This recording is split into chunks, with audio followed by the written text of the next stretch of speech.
अदन बाग में सांप ने ईव से बातें की और उन्हें पाप में ले गया। परमेश्वर ने ये किसी भी जानवर को ये शक्ति नहीं दी कि वे इंसानों से बात कर सकें। लेकिन परमेश्वर किसी को भी कोई भी आशीष दे सकते हैं जो उसकी क्षमता से बाहर हो, फिर चाहे वो एक इंसान हो या कोई जानवर। वो अपने स्वर्ग राज्य के काम के लिए किसी को भी इस्तेमाल कर सकते हैं, बस उसके मन में ये इच्छा होनी चाहिए। हम परमेश्वर के काम के लिए अपने आप को किस प्रकार तैयार और समर्पण करते हैं, आज हम इसी विषय पे बात करेंगे। शुरू करते हैं परमेश्वर के वचन से। परमेश्वर का वचन हमने गिनती की पुस्तक उसका 22 अध्याय उसकी 27 आयत से लिया है। यहाँ इस प्रकार लिखा है, वहां यहोवा के दूत को देखकर गदही बिलाम को लिए दिए बैठ गई। फिर तो बिलाम का कोप भड़क उठा और उसने गदही को लाठी से मारा। तब यहोवा ने गदही का मुंह खोल दिया और वह बिलाम से कहने लगी, मैंने तेरा क्या किया है कि तूने मुझे 3 बार मारा।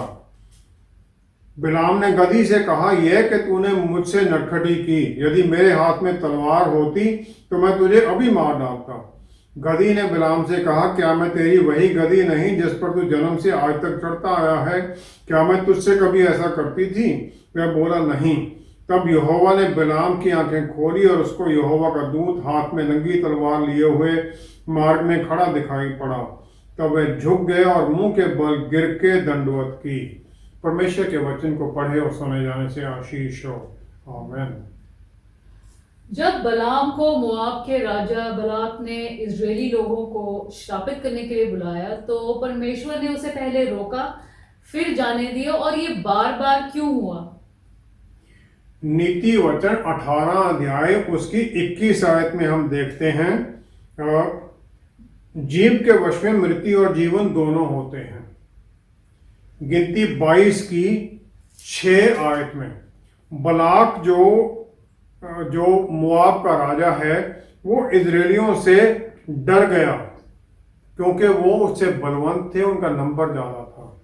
हालांकि उन्होंने उसे कोई कारण नहीं दिया था, उन्होंने कुछ भी ऐसा नहीं किया था जिससे उसे डरना चाहिए। वो बलाम जो एक नबी उसे बुलाता है, उसे ये प्रार्थना करता है कि तुम इन्हें आकर श्रापित करो। वो कहता है, मैं जानता हूं कि जिसे तुम आशीष दो वो आशीषित होता है, और जिसे तुम श्रापित करो वो श्रापित हो जाता है। हमारे जीवन में ये होता कैसे है? उत्पत्ति 1 अध्याय 27 आयत में परमेश्वर ने हमें अपने अक्सर रूप में बनाया, और जब कोई भी एक मिरर के सामने खड़ा हो जाता है तो उसकी इमेज उस मिरर में दिखाई देती है। जो भी वो इंडिविजुअल करता है वही मिरर में उसका साया करता है। अगर वो उससे मिरर से दूर होने लग जाता है, साया भी मिरर में उससे दूर होने लग जाता है। इसी प्रकार हमारा रिश्ता परमेश्वर के साथ है। हमें वही करना है जो परमेश्वर करते हैं, जो हमें सिखाते हैं, और हमें वही बोलना है जो हमें वो बोलते हैं। उसी के अनुसार ही हमें चलना होता है। संत यूहन्ना की इंजील 5वां अध्याय 19 आयत में प्रभु यीशु जो परमेश्वर के सच्चे इकलौते पुत्र हैं, उन्होंने इसी बात की पुष्टि कर दी। उन्होंने कहा, पुत्र आपसे कुछ नहीं कर सकता, केवल वह जो पिता को करते देखता है। जो वो पिता को स्वर्ग में करते देखते वही यहाँ धरती पर वो करते थे। यही उन्होंने कह दिया।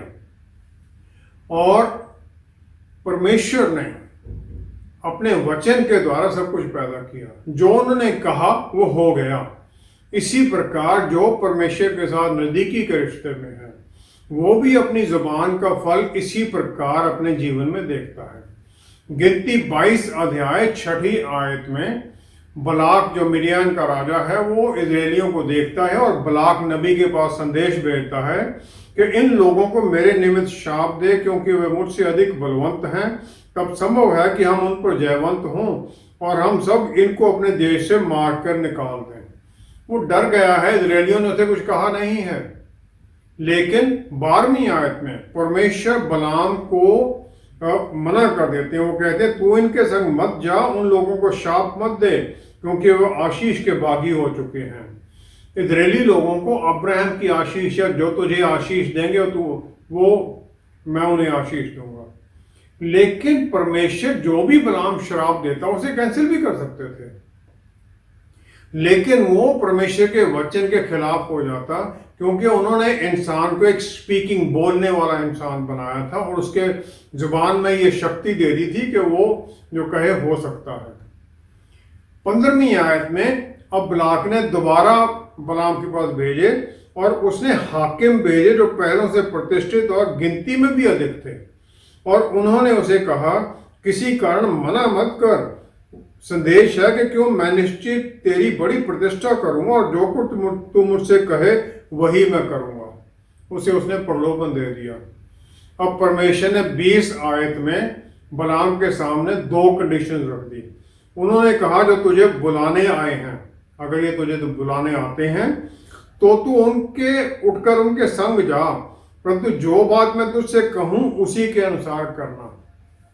जो आए हैं अगर वो तुझे बुलाने आते हैं तब उनके साथ चला जाना, लेकिन जो शब्द मैं बोलूंगा वही तूने बोलना है। अब 21 आयत में बलाम ईगर है, बिल्कुल वो तो जाना चाहता है कि उसको ग्रीड है परमेश्वर के वचन की, उसको कोई इतनी प्रतिष्ठा करने की इच्छा नहीं है। तब बिलाम भोर को उठा और अपनी गधी पर काठी बांधकर मोआबी हाकिमों के साथ चल पड़ा। खुद ही उसने सबको तैयार किया और चल पड़ा, क्योंकि वो जाना चाहता है। परमिशन जो दी गई थी उसमें हिब्रू इब्रानी भाषा का शब्द एटाम कहा गया था, ETAM, जिसका मतलब है मन से भिन्न होना। उनके विचारों में कोई आइडेंटिटी मत बनाना। वो फिजिकली उनके साथ जाना था उसे, लेकिन उसका प्राण, उसकी सोल परमेश्वर की बात के साथ सहमति में रहना था। और जब वो चला तो बलाम, जो वहां शब्द है वो एमोय है। एमोय का मतलब है वो मोआबी प्रिंसेस के साथ एक हो गया, उनके साथ विचारों में भी एक होकर चला हुआ। तो परमेश्वर का दूत उसका रास्ता रोककर खड़ा हो गया।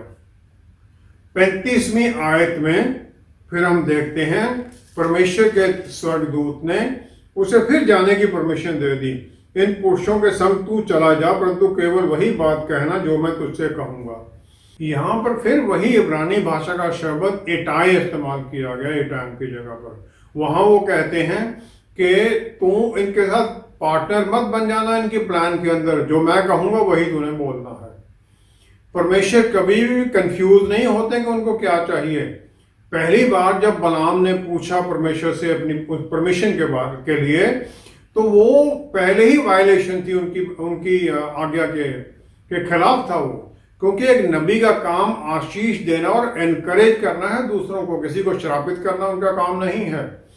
दूसरी बारी जब उसने पूछा तो वो बिल्कुल पाप कर बैठा, और जो अब आज्ञा थी वो ये थी कि तुम बाहर से उनके साथ जाओ शारीरिक तौर पर, लेकिन अंदर से तुम उनके नजदीक नहीं होगे, मोआबाइट से तुम अलग ही रहोगे।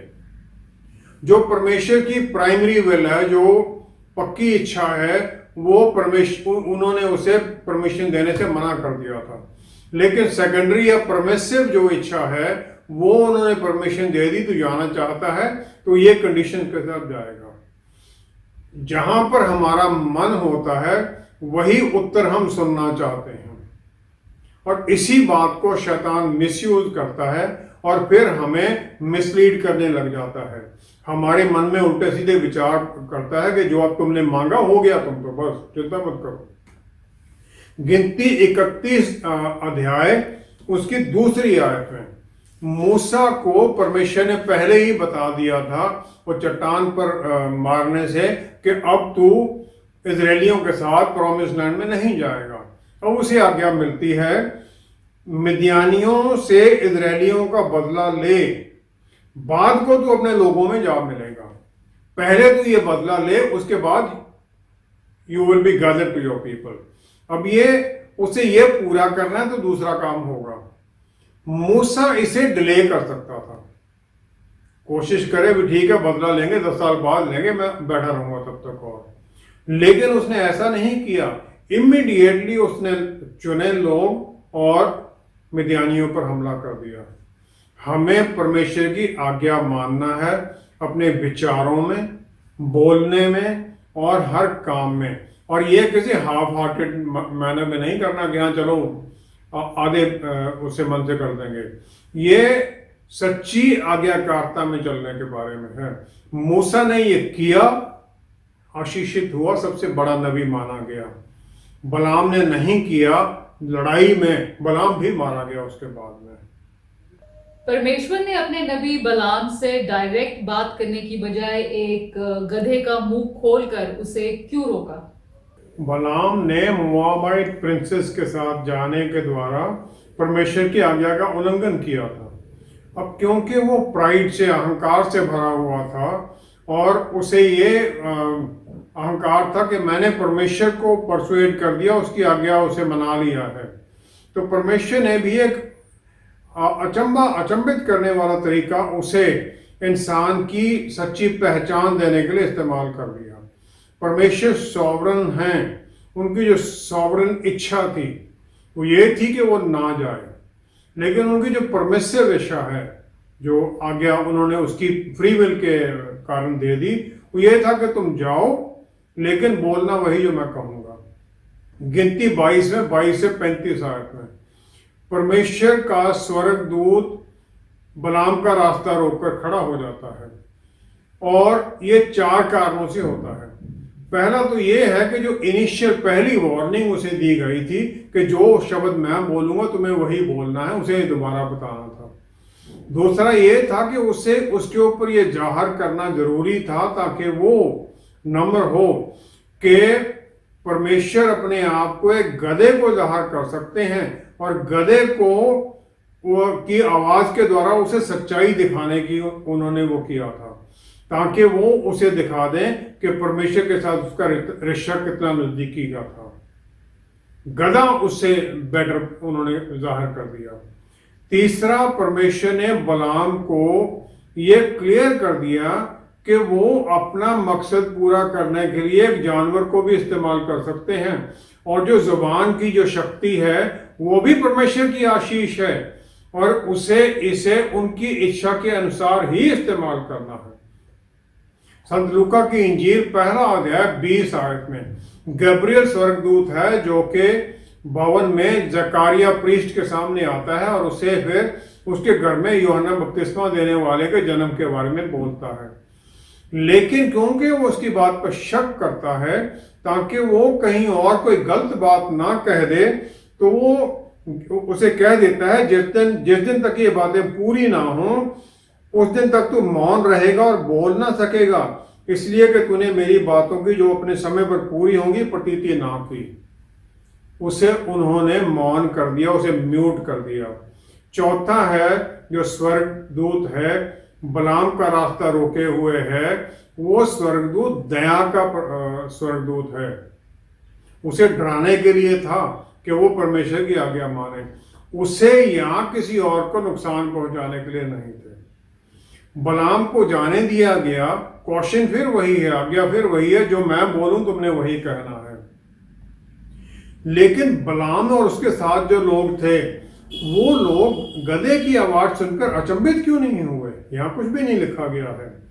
बलाम एक ऐसा जीवन जी रहा था जहां पर के आत्मिक जो आशीषें, आत्मिक एक्सपीरियंस थे, वो चारों तरफ वल्गैरिटी और अनफेयर, जो कि गंदगी थी, पाप था, वो चारों तरफ फैला हुआ था। आत्मिक भी था और वल्गैरिटी भी थी।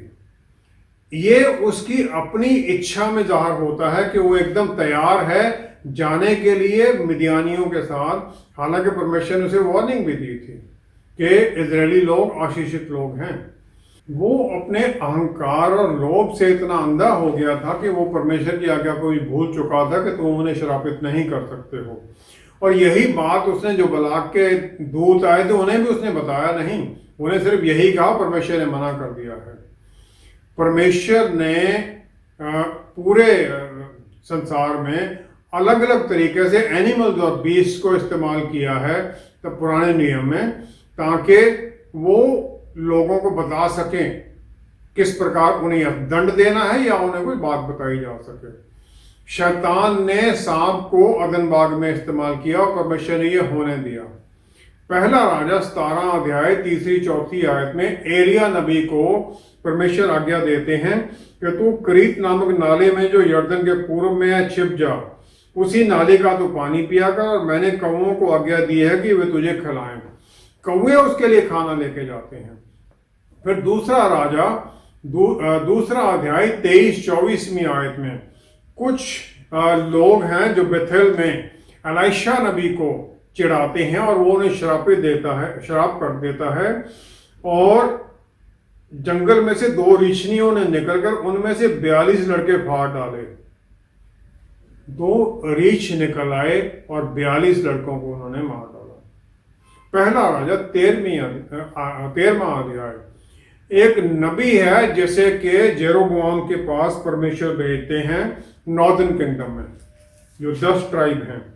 वहां पर उसे आज्ञा दी जाती है कि जाओ तुम ये वचन वहां सुनाओ। वो चला जाता है, लेकिन उसे पहला राजा 13वां अध्याय 17वीं आयत में कहा गया है वहां ना तो रोटी खाना और ना पानी पीना, और जिस मार्ग से तू जाएगा उससे ना लौटना, दूसरे रास्ते से आना। एक वहां पर झूठा नबी है उसी बेथेल में, जो उसे आकर रास्ते में रोक लेता है और अपने घर में उसे खाना खिलाने के लिए ले जाता है। उसे कहता है परमेश्वर से मुझे वचन आया है।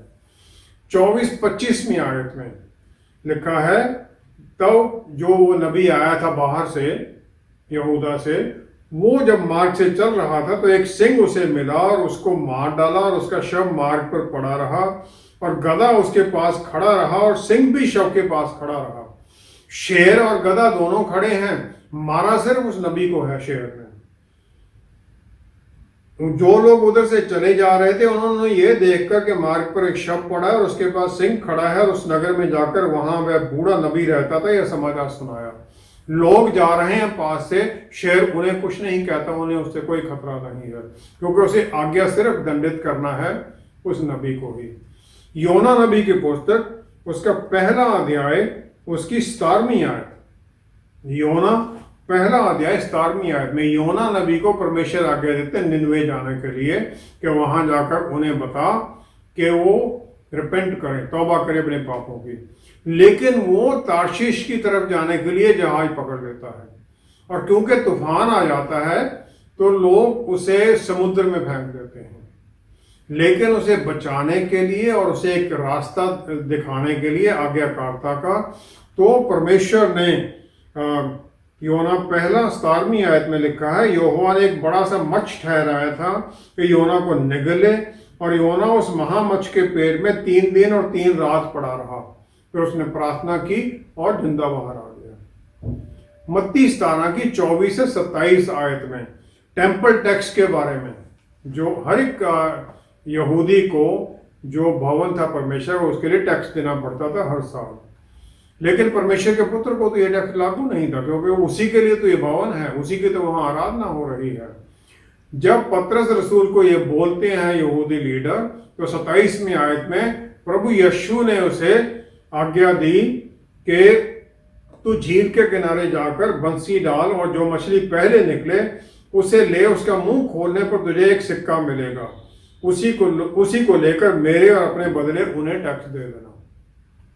गलीली झील में जाके डाल बंसी, और जो मछली पकड़ी जाएगी।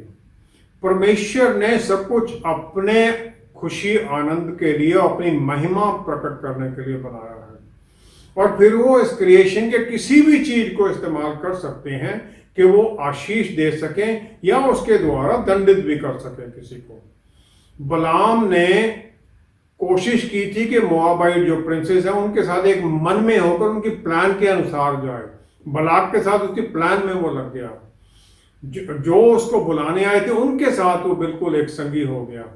तो परमेश्वर ने अपने एक गधे को जो उन्होंने बनाया था उसकी आंखें खोलने के लिए और अपनी पावर दिखाने के लिए उसे दिखा दिया कि मैं गधे को भी इस्तेमाल कर सकता हूं। बलाम को सिखाने के लिए उन्होंने उसे इस्तेमाल किया, और यही हमें भी सीखना है कि परमेश्वर कुछ भी कर सकते हैं, वो सर्वशक्तिमान हैं, और हमें उनकी आज्ञाकारिता में ही चलना है। बलाम की सारी कहानी के दौरान कोई भी इजरायली वहां पे नहीं था, और परमेश्वर ने मूसा के द्वारा ये सब वचन में लिखाया। इससे हमें आज के युग में क्या सीखना चाहिए? उत्पत्ति 17 अध्याय पहली आयत में परमेश्वर ने अपने आप को अब्राहम के सामने एल शदाई अपना नाम दिखाया, जिसका मतलब है सर्वशक्तिमान परमेश्वर। और वो क्रिएटर है, वो सर्वशक्तिमान है, वो उन्होंने सब कुछ बनाया है और वो किसी भी चीज को अपनी महिमा के लिए इस्तेमाल कर सकते हैं। लूका 19 की 40 आयत में प्रभु यीशु जब यरूशलेम में जा रहे हैं एक गधे पर सवारी करते हुए, तो फरीसी लोग उनकी महिमा कर रहे हैं, होशाना गा रहे हैं। तो फरीसी लोगों ने कहा, हे गुरु अपने चेलों को डांट। तो प्रभु यीशु ने उन्हें कह दिया कि अगर मैं तुमसे कहता हूं यदि ये चुप रहे तो पत्थर चिल्ला उठेंगे, क्योंकि परमेश्वर चाहते हैं पिता कि उनके पुत्र की महिमा हो, तो पत्थर उनकी महिमा करने लग जाएंगे अगर लोग चुप कर जाएंगे। मार्कुस 1 अध्याय 13वीं आयत में प्रभु यीशु 40 दिन तक विल्डरनेस में हैं, बियाबान में हैं, जब उनकी टेम्पटेशन होती है। और यहां लिखा है 40 दिन तक शैतान ने उनकी परीक्षा की और वह वन पशुओं के साथ रहा और स्वर्गदूत उनकी सेवा करते रहे। जो वाइल्ड बीस्ट हैं जंगल के, वो उनके साथ थे और स्वर्गदूत उनकी सेवा कर रहे थे। जो वाइल्ड बीस्ट हैं और आत्माएं हैं, चाहे वो स्वर्ग से स्वर्गदूत हैं या दुष्ट आत्माएं हैं, वो सब उन्हें पहचानते और फिर वाइल्ड बीस्ट भी उनके सामने उनकी हजूरी में आना चाहते हैं, उनकी सेवा में बैठना चाहते हैं। दूसरा है, परमेश्वर जो भी श्राप है उसे आशीषों में बदल सकते हैं। गिनती 24 की 5वीं आयत में, गिनती 24 उसकी 5वीं आयत में अगर हम देखें तो बलाम कह उठता है, हे याकूब तेरे डेरे और हे इज़राइल तेरे निवास स्थान क्या ही मन भावने हैं। Your tents are so lovely, वो आशीषित कर देता है। रोमियो की पुस्तक 8वां अध्याय उसकी 28 आयत, रोमियो की पुस्तक 8वां अध्याय उसकी 28 आयत में अगर हम देखें तो यहाँ लिखा है, जो लोग परमेश्वर से प्रेम रखते हैं उनके लिए सब बातें मिलकर भलाई ही को उत्पन्न करती हैं, अर्थात उन्हीं के लिए जो उसकी इच्छा के अनुसार बुलाए गए हैं। भलाई ही उत्पन्न होती है। बलाम की इंटेंशन कुछ थी लेकिन वो आशीषित कर गया लोगों को। तीसरा है, बलाम अहंकार और लोभ से भरा हुआ था, तो इसलिए उसने परमेश्वर को अपना मन बदलने की कोशिश, उसका मन बदलाने की कोशिश की। पहला पत्रस 3 अध्याय उसकी 12वीं आयत में लिखा है, क्योंकि प्रभु की आंखें धर्मियों पर लगी रहती हैं और उसके कान उनकी विनती की ओर लगे रहते हैं, परंतु प्रभु बुराई करने वालों के विमुख रहता है। जो विकेड है उनके खिलाफत में परमेश्वर खड़े हो जाते हैं। चौथा है, जो विकेड हैं परमेश्वर फिर उन्हें दंड भी देते हैं। गिनती 31 का 16वीं आयत में बलाम ने जो बलाक के कारण शराफत तो नहीं कर सका, लेकिन उसने उसे ये कह दिया कि मिडनाइट औरतों को इजरायली कैंप में भेजो ताकि ये पाप और बुत पूजा में लग जाएं, और इसके कारण इजरायली लोगों के ऊपर परमेश्वर का प्रकोप आ गया और बहुत लोग मारे गए।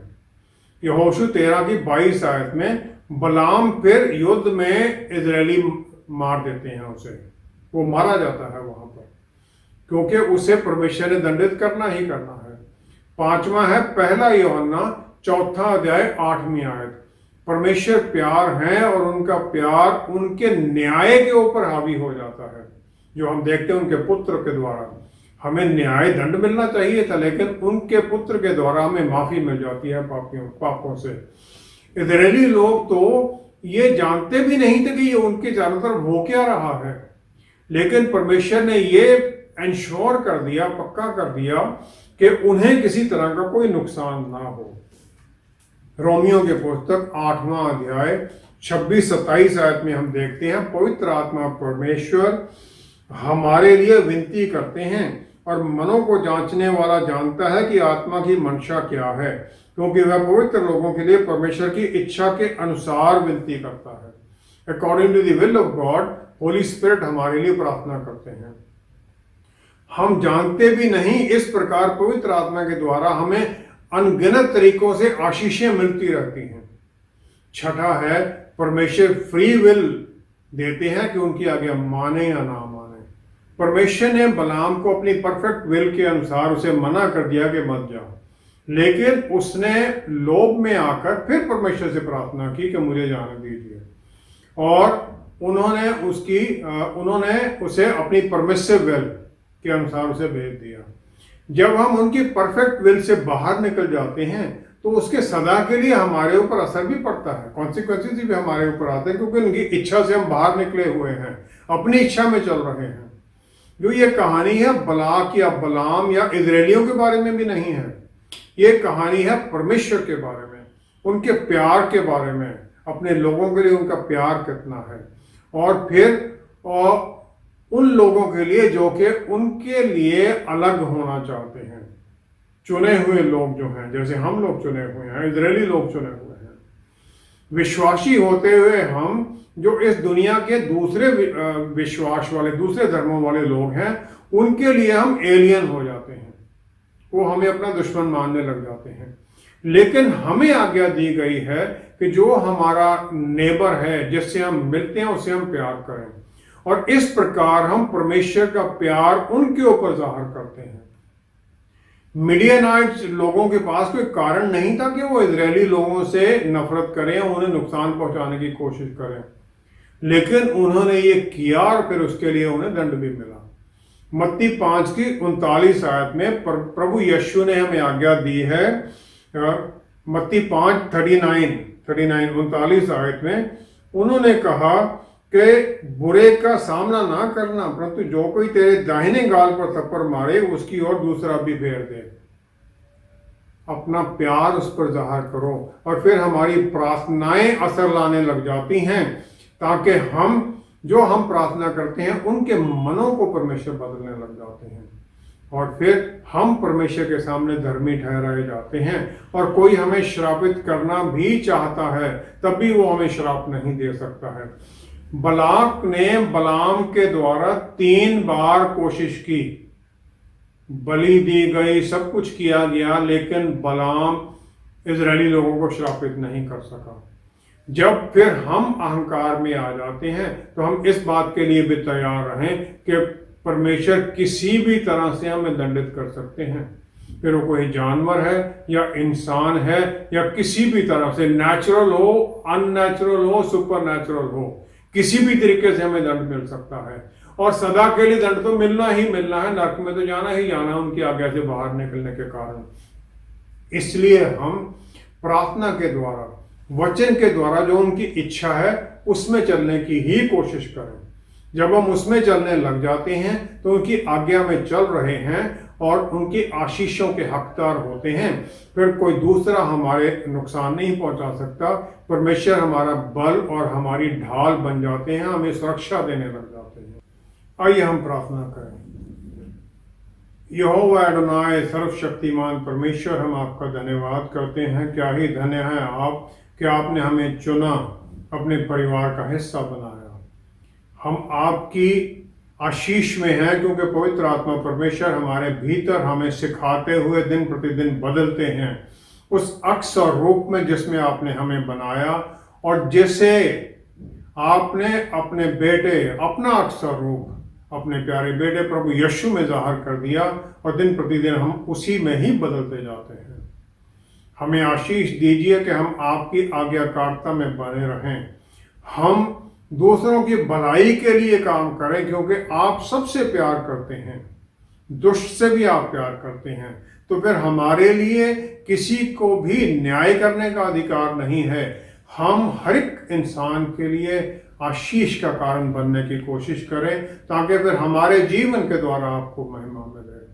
पिता परमेश्वर सब कुछ प्रभु यीशु के पवित्र नाम में मांगते हैं। आमेन, आमेन, आमेन। एक विश्वासी की सबसे बड़ी जिम्मेवारी सच्चाई की पहचान करना है, और परमेश्वर हमें ये किसी भी रास्ते से दिखा सकते हैं। बलाम को अपने ही गधे से सीख मिली, क्योंकि उसने परमेश्वर की आवाज को अनसुना करने की कोशिश की। कहीं हम भी किसी तरह उनको वो दबा हुआ धीमा शब्द सुनने से भाग तो नहीं रहे। हमारे साथ दोबारा जुड़ने के लिए आपका बहुत बहुत धन्यवाद। Until next time, stay blessed. Shalom.